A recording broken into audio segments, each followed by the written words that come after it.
ख़बर वांसा शेरगदासी नासरीन नाले वारी अदाकारा शबीरा चना लालाणो करे वही है। ख़बर वांसा शेर कयूं पिया शबीरा चना कुछ हफ़्ता अॻु काज़ी अहमद में रोड हादसे सबब ज़ख़्मी थी पई हुई।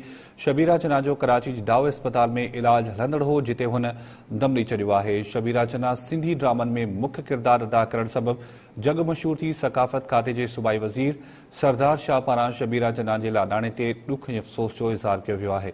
वाक़िया अफ़सोसनाक ख़बर ॾियो पिया नाले वारी अदाकारा शबीरा चना लाॾाणो करे वही आहे। शबीरा चना कुछ हफ़्ता अॻु काज़ी अहमद में रोड हादसे सबब ज़ख़्मी थी हुई। शबीरा चना जो कराची जी डाव अस्पताल में इलाज जारी हो। सकाफ़त खाते तरफ़ां इहो इलाज जेको आहे उहो करायो पियो वियो। शबीरा चना सिंधी ड्रामनि में मुख्य किरदार अदा कयो। केतिराई किरदार जेके आहिनि उहे शबीरा चना जा मशहूर थिया।